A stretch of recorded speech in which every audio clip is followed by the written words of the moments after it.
이미 대선이 끝났습니다만,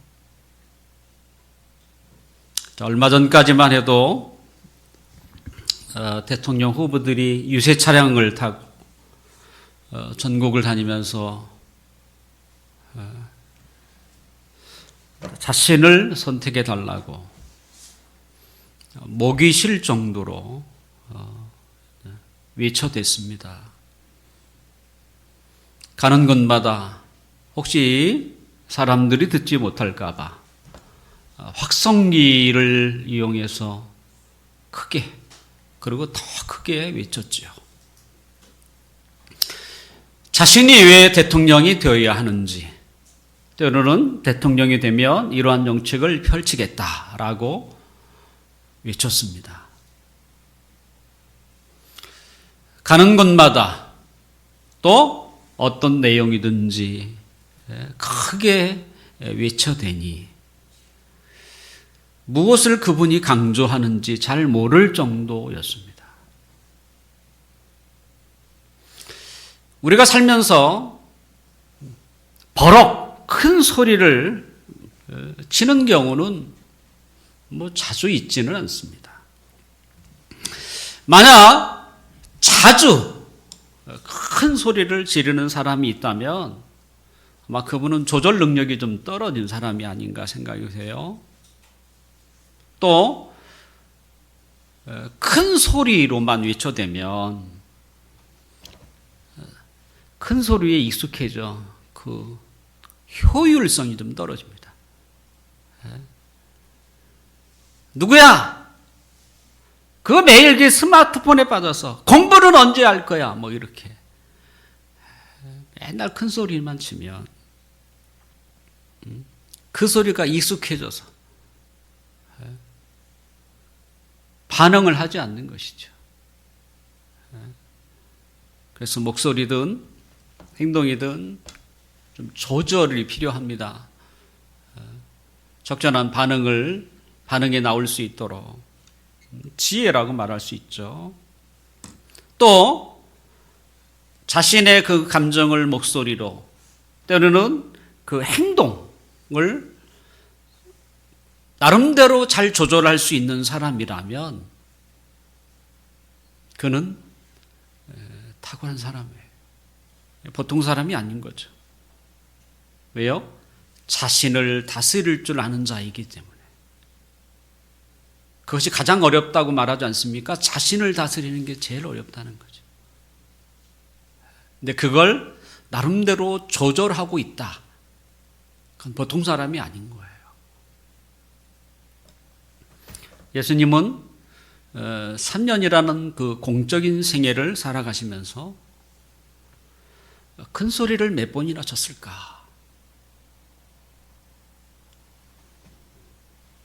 복음서에 나와 있는 그 큰 소리 친 예수님의 행적을 살펴봤더니 3번이 있었습니다.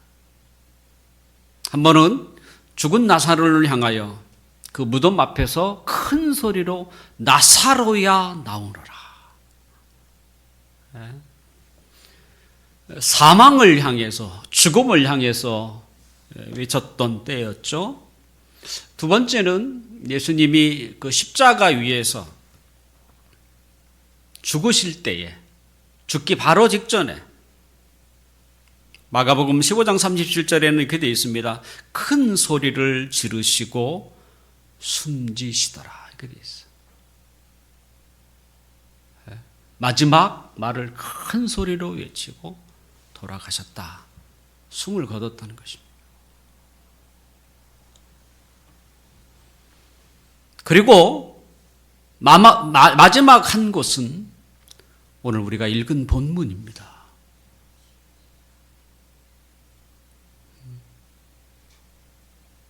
44절에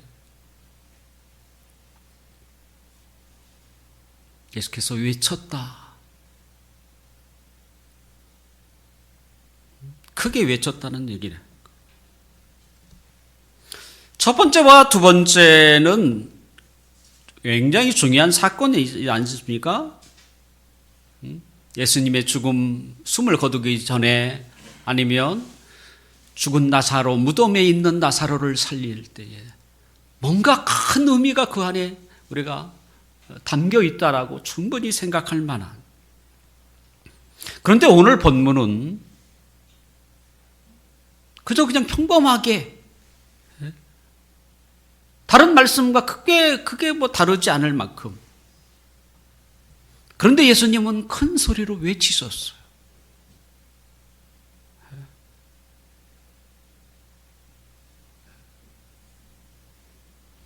도대체 주님이 무엇을 말씀하시려고 얼마나 간절했으면 이 말씀을 그렇게 큰 소리로 외쳐대셨을까? 궁금하지 않습니까?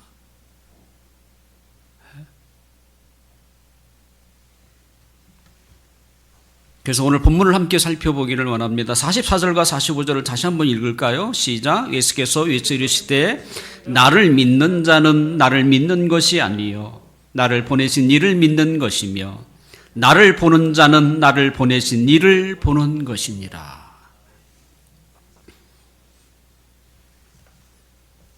이 말씀은 중요하다는 것이잖아요. 왜? 큰 소리로 외치셨기 때문에.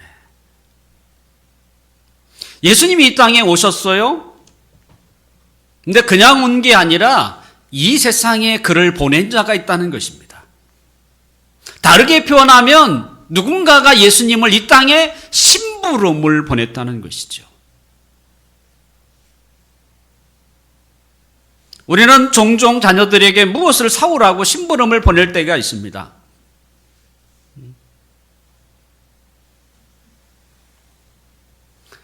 우리가 누군가에게 심부름을 보낼 때에는 그 심부름의 그 내용이 무엇이냐에 따라 보낼 사람도 달라져요. 만약 이 심부름 내용이 굉장히 중요한 것이라면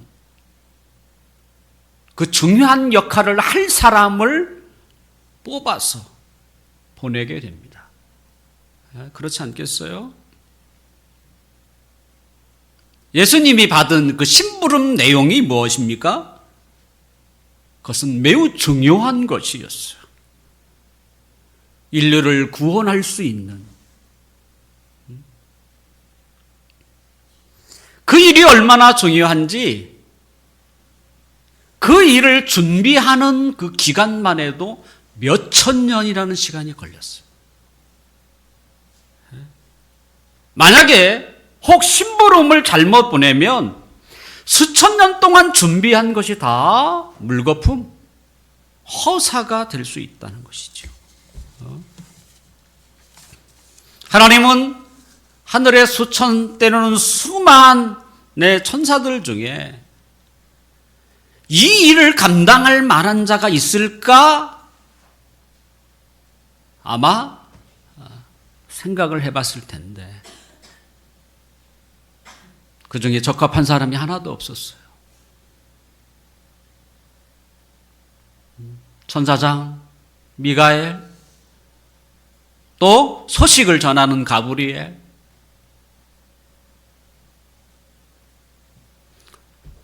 그것으로도 부족했어요. 안 돼요. 오직 이 일을 위해서는 하나님의 아들밖에 없었습니다. 인류를 구원하기 위해서는 단지 소식만 전달하는 것이 아니고 스스로 죽음의 자리에 들어가야 하기 때문이었어요. 간단한 일이 아니었어요. 주님은 아버지께서 나를 이 땅에 보냈다. 그리고 막중한 일을 위해서, 중요한 일을 위해서. 그러므로 누구든지 나를 믿는 자는 나를 믿는 자가 아니라 정확히 따지면 나를 보내신, 나를 심부름 보내신 그를 믿는 것과 같다. 하나님을 믿는 자라는 것이죠. 또한 나를 보는 자는 나를 보는 자가 아니라 나를 보내신 분을 보는 것과 같다라고 말씀을 하세요.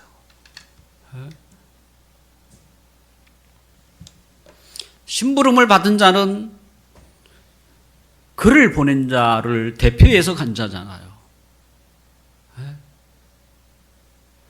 만약 그를 믿지 않는다면, 누구를 믿지 않는 거예요? 그를 보낸 자를 믿지 않겠다는 것과 같습니다. 무슨 소식을 전하든, 때로는 물건을 전달하든,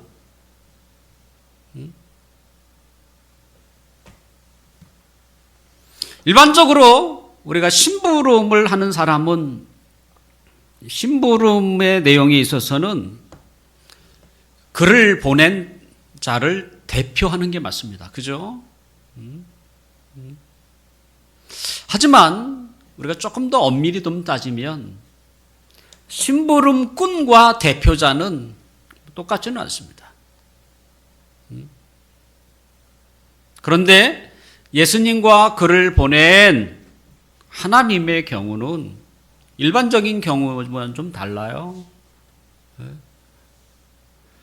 예수님은 그를 보낸 하나님, 그 아버지와 능력과 권세와 영광에 있어서 동등하신 분이에요.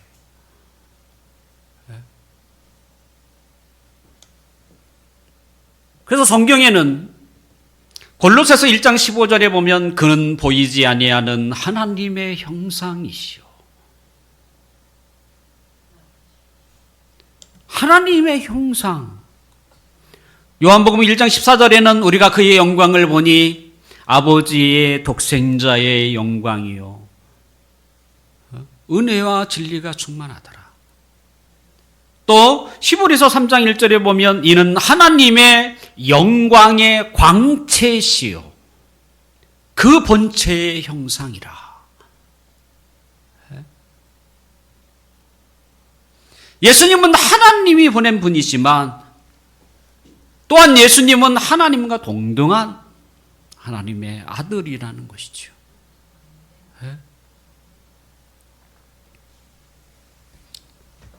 이게 그렇게 중요하다는 거예요. 이 땅에 예수님, 우리랑 똑같이 보이는 똑같은 사람의 모형으로 오신 예수님, 그를 단지 그를 그냥 그만 믿는 정도가 아니라는 이야기예요.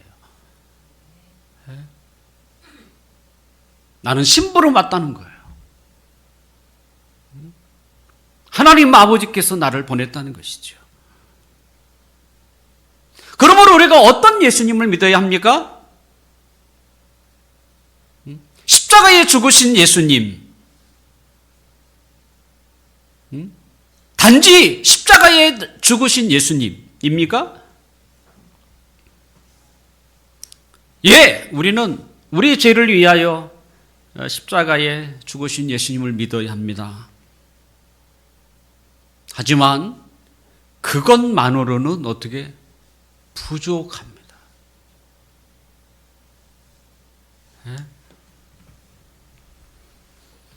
우리를 위하여 십자가에 죽으시고 또 죽으셨던 그분이 바로 하나님의 아들이시라는 것을 우리가 믿어야 한다는 거예요. 우리가 예수님을 우리의 삶의 주인으로 모신 근거가 어디 있겠습니까? 그분이 하나님이시기 때문에요. 하나님만이 우리의 주인이 될 수 있습니다. 우리를 위하여 희생한 사람이라고 우리의 주인이 되는 게 아니에요. 오직 하나님만이. 왜? 그분이 우리를 만드셨기 때문에. 만든 자가 주인이에요. 우리가 예수님을 왜 주인으로 섬깁니까? 그가 우리를 만드신 하나님이시기 때문에. 우리를 위하여 죽었을 뿐만 아니라 십자가에 죽으신 그분이 하나님의 아들 하나님이시기 때문에 이것을 분명히 우리가 알고 있어야 한다는 거예요. 그리고 믿고 있어야 한다는 거예요.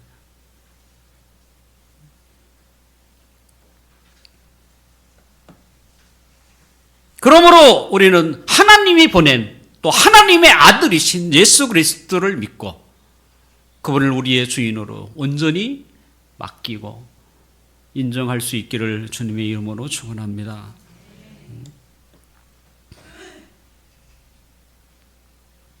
그러면 그분이 이 땅에 오셔서 어떤 일을 행하셨는가, 그리고 우리가 그분을 어떻게 반응해야 하는가라고 할 때 오늘 본문 46절과 47절을 함께 봅시다. 46절, 47절 시작. 나는 빛으로 세상에 왔나니 나를 믿는 자로 어둠에 거하지 않게 하며 사람이 내 말을 듣고 지키지 아니할지라도 내가 그를 심판하지 아니하노라. 내가 온 것은 세상을 심판하려 함이 아니요 세상을 구원하려 함이로다.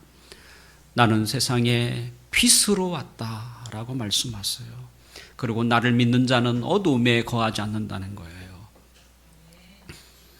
예수님은 하늘에서 오신 분입니다. 소속이 달라요. 우리는 땅에서 났지만, 땅에 속한 자이지만 예수님은 하늘에서 오신 분입니다. 더군다나 그분은 하나님의 아들이세요. 네, 하나님의 아들이시고 하늘에 속한 하나님, 그 하나님의 아들 예수님이 이 땅에 오셨을 때 이 세상은 어떠했습니까? 그것은 아주 캄캄한, 전혀 빛이 들어오지 않는 칠흑 같은 그 어두운 터널 속과 같았어요. 이 세상이. 지금이야 터널마다 그죠? 전깃불이 이렇게 인위적으로 켜놓아서 조금 밝지만 만약에 그 전깃불이 나갔다고 합시다. 그러면 그 터널 안이 얼마나 캄캄하겠습니까? 네, 주님이 이 세상에 오실 때 세상의 모습이 그와 같았어요. 왜 터널 속이 깜깜합니까? 그 이유는 너무나 간단한 것입니다. 하늘 빛이 가로막혀 있기 때문에 그래요.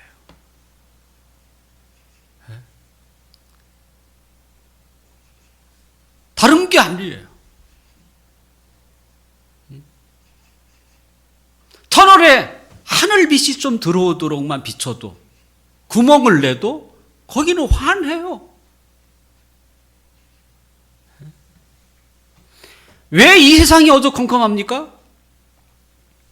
그것은 하나님을 알지 못하기 때문에 그렇습니다. 예수님은 하늘에 속한 자이시기에 어두운 이 세상에 무엇이셨어요? 빛이세요.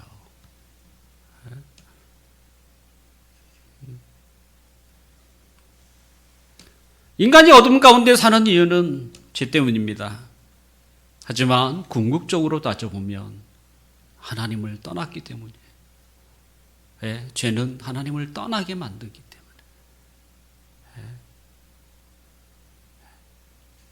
하나님을 떠난 백성은 무지할 수밖에 없고 또 허무한 인생을 살 수밖에 없습니다.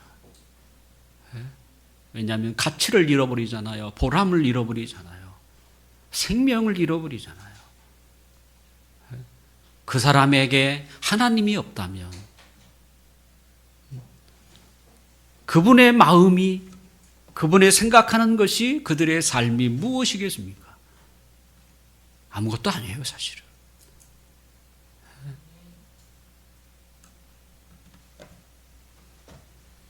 하나님을 떠난 인간은 허무한 삶을 살 수밖에 없습니다. 어디 그것뿐인가요? 하나님이 없기 때문에 죄에 눌려 살아요. 그리고 죄가 주는 대가를 받으면서 살아가요. 얼마나 고단합니까? 얼마나 힘이 듭니까? 얼마나 괴롭습니까? 때로는 너무 우울한 거야.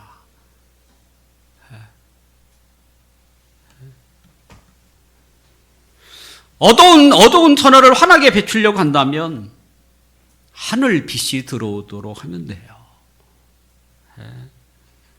마찬가지로 어두운 이 세상을 탈출하기 위해서는 어떻게 해요? 빛 대신 예수님의 말씀을 듣고 그 말씀을 지키는 것입니다.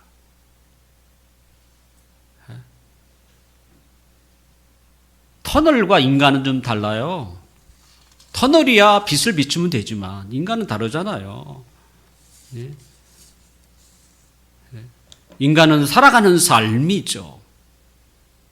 그 삶이 어둡거나 때로는 빛이 있거나 뭘 보고? 살아가는 삶을 보고 이야기하는 거예요. 우리가 저 사람은 참 어리석게 산다. 저 사람 참 지혜롭게 산다. 저 사람 참 게으르네. 라고 말을 할 때 단지 외모를 보고 그렇게 얘기하나요? 얼굴 딱 보고 어리석게 살겠네. 얼굴 딱 보고 지혜롭게 생겼네. 아니면 얼굴 딱 보고 저 게으른 얼굴처럼 게으른 사람처럼 살겠네. 이렇게 말하지 않아요. 살아가는 삶을 보고 그렇게 얘기하는 것입니다.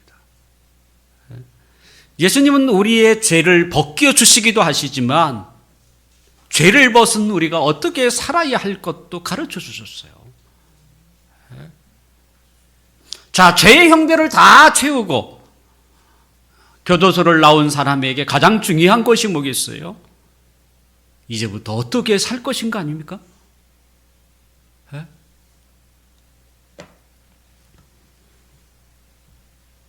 그러니까 죄의 문제만 해결되는 문제가 아닌 거예요.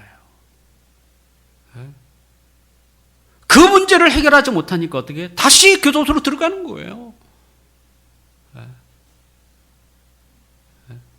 우리가 어떻게 살 것인가? 이제부터 내가 어떻게 살 것인가? 그것도 주님이 말씀하셨어요. 인간의 삶은 거기에 있는 거예요. 내가 어떻게 살 것인가? 거기에 빛이 있고 거기에 어둠이 있는 거죠. 그러려면 어떻게 해요? 주님이 말씀. 내 말을 너희가 믿고 지킨다면 그 삶을 보고 참 저 양반은 빛의 자녀처럼 사는구나. 지혜롭게 살아가는구나. 미련하지 않구나.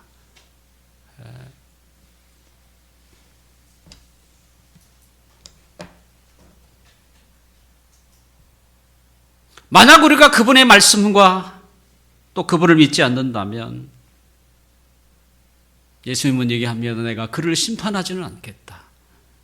왜냐하면 나는 그를 사람들에게 말을 전하고 그죠? 혹 그 말을 믿는 사람이 있고 믿지 않는 사람이 있는데 믿지 않는 사람을 내가 당장 그를 심판하기 위해서 이 땅에 온 게 아니라는 거예요. 어떻게든 이 세상을 구원하기 위해서 오셨다는 것이죠.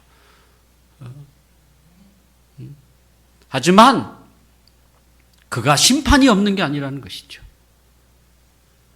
주님의 말씀을 믿지 않고 살면 그 삶이 이미 뭐예요? 심판이라. 그 내 말이 이미 심판이라. 고생하며 살고 헛되게 살고 괴롭게 살고 그 삶에 평안이 없고 또 기쁨이 아까 주 예수 내 마음에 들어와 계실 때 물밀듯 내 마음에 기쁨이 넘치고 이건 뭐 엄청난 변화 아닙니까? 물밀듯 막 물이 밀려오듯이 내 마음에 기쁨이. 우리 그리스도인들은 가끔 그런 것도 좀 느끼셔야 돼요. 홀로 길을 갈 때에 그 기쁨 때문에 막 다른 사람이 보면 미친 사람이라고 할지라도 그런 게 우리 안에 있어야죠. 사실은. 왜 그래요? 우리 안에 그리스도께서 성령님께서 우리에게 갑자기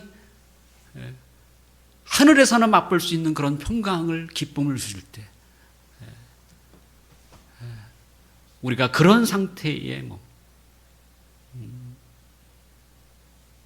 저는 종종 그것을 심장이 터질 것만 같은 이런 표현을 제가 사용했습니다.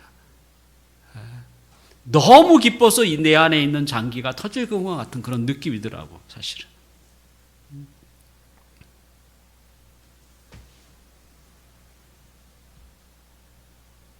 주님의 말씀을 믿지 않는다면 그 삶은 어리석을 수밖에 없습니다. 허무할 수밖에 없습니다. 그리고 그게 끝인가요? 아니에요. 마지막 날 하나님의 준엄한 심판이 그를 기다리고 있다는 것이지요.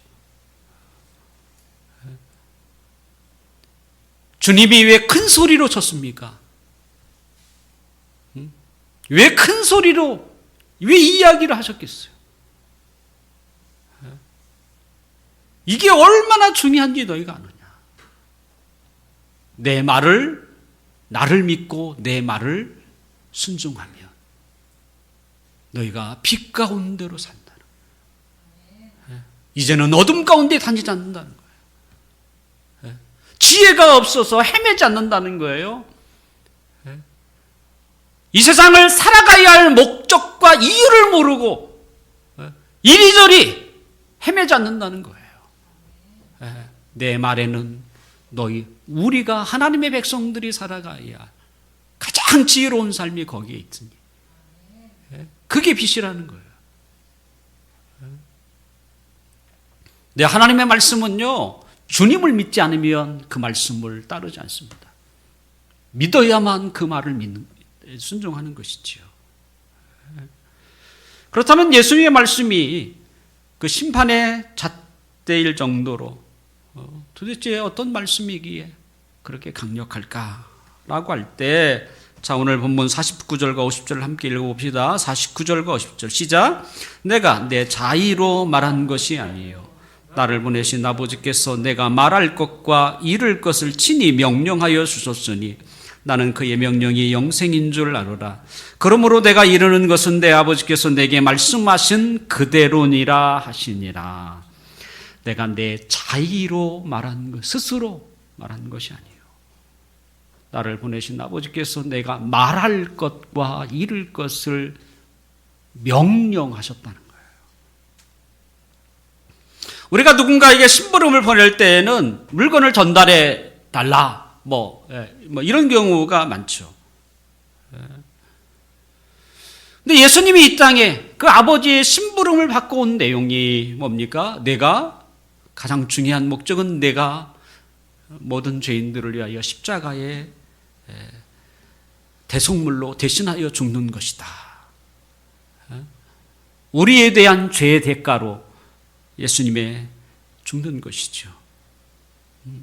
그런데 예수님은 아까 제가 말한 것처럼 죽기만 하신 게 아니라 그 죄 문제를 해결해서 그 다음에 어떻게 살 것인가를 말씀하셨다고 했잖아요. 두 가지가 다 중요하지 않습니까? 죄 문제도 해결해야 되지만 또 어떻게 해요? 그 다음에 어떻게 살 것인가. 예수님은 그것도 분명히 밝히셨어요.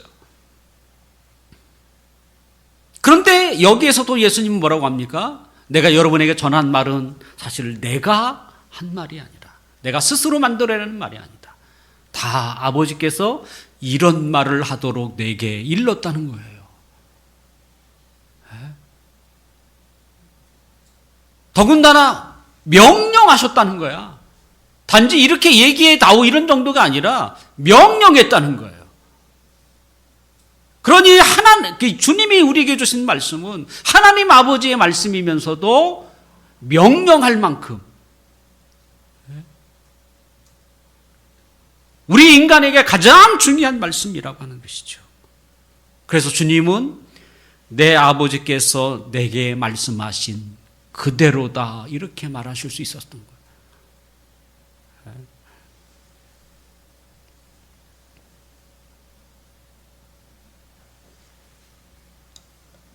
하나님 아버지의 말씀은 왜 명령할 만큼 중요한가? 그것은 그 말씀 뭐라? 영생 생명이라. 사람을 살리는 것이라. 어둠 가운데 있는 사람에게 빛을 비추는 것이라. 빛은요, 어둠만 밝히는 게 아니에요. 빛은 사람에게 뭐예요? 생명을 주는 거예요. 빛이 없으면 사람은 죽습니다. 아시죠? 모든 호흡하는 것은 빛을 받아야 합니다. 바다의 깊은 수천 미터 내려가는 그 깊은 심해에 있는 물고기도 빛을 조금이라도 받지 않으면 죽는 거예요.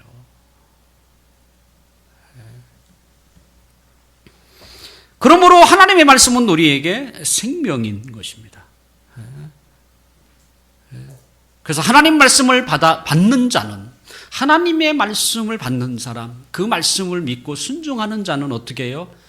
그 사람의 삶이 살아나요. 삶이 살아나는 거예요. 그 말씀을 어떻게 믿고 순종하는 자예요. 지키는 자죠. 왜요?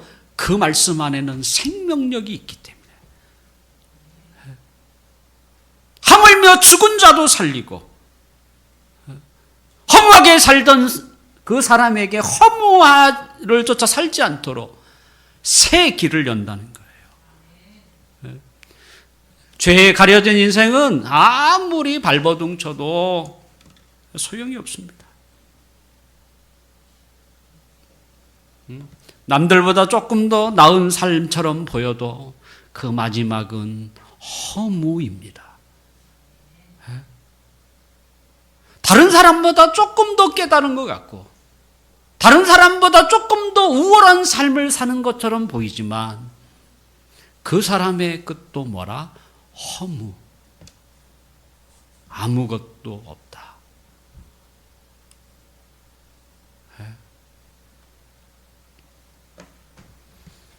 우리가 그와 같은 삶에서 벗어나려면 가장 중요한 게 뭐겠습니까? 죄의 문제를 해결해야 한다. 십자가에 죽으신 예수 그리스도를 믿어야 한다. 그리고 그 예수님이 하나님의 아들, 하나님이신 것을 우리가 알고 그분의 말씀을 지키며 살아가야 한다. 그러면 우리의 삶에 새로운 활력이, 삶의 방향이 바뀌어집니다. 정확히 이야기하면 살아가는 삶의 방식이 달라져요.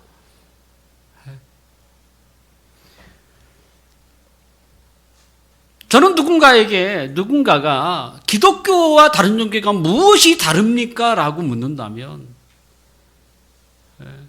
제가 현재 이렇게 말을 한다면 살아가는 삶의 방식이 다릅니다. 저는 이렇게 얘기를 하고 싶어요. 아예 방식이 달라요.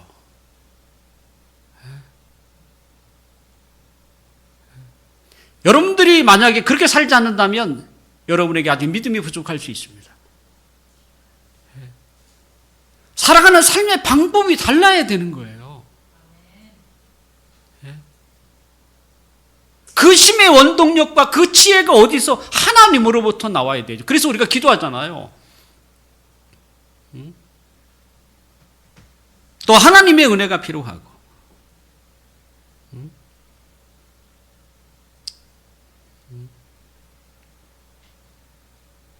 왜 예수님이 큰 소리로 말씀하셨습니까? 우리가 보기에 그냥 다른 예수님의 말씀과 크게 다를 게 없는데 그것은 이 짧은 구절이지만 우리에게 굉장히 중요하기 때문에 크게 외쳐서 우리에게 외쳤다는 거예요.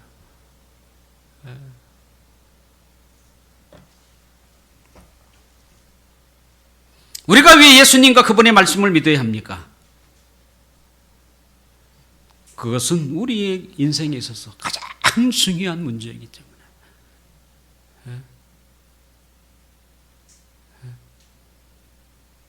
먹고 사는 것보다 더 중요한 게 이 문제입니다.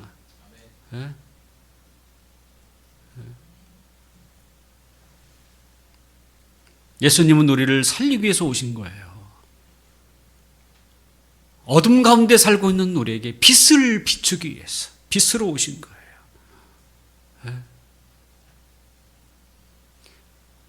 빛이 없으면 호흡하는 모든 사람은 죽습니다.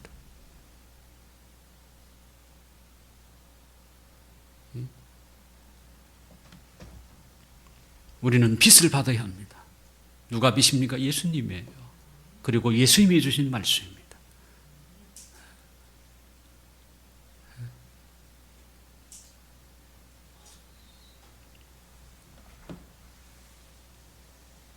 우리가 아까 불렀던 찬송 중에도 예수님은 이 세상의 소망이다.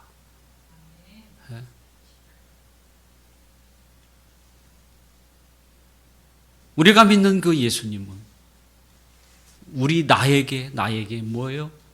생명이세요. 주님이 이 세상의 소망이실 뿐만 아니라 나에게는, 우리에게는 그분은 생명이에요. 그것이 빛이시죠. 빛은 따뜻함만 주는 게 아니에요. 그를 살게 하는 생명도 주는 거예요.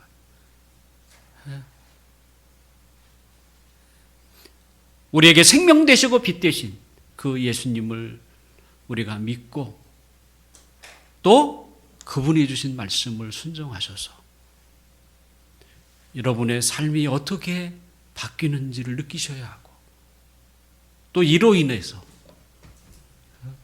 내가 하나님의 자녀라고 하는 확신 가운데 살아갈 수 있기를 바랍니다. 그래야 하나님의 말씀을 좀 잘 먹으세요. 그리고 순종하려고 애를 쓰세요. 또 우리에게 그것을 순종할 만한 힘이 어디 있겠습니까? 라고 느낄 때마다 기도하시면 되잖아요. 그러면 하나님이 반드시 여러분을 도우실 것입니다. 그래서 우리의 생각하는 것이나 또 살아가는 삶의 모습이 또 살아가는 삶의 방식이 예수님의 말씀으로 이렇게 다 변화되시기를 주님의 이름으로 축원합니다. 기도하겠습니다. 아버지 하나님.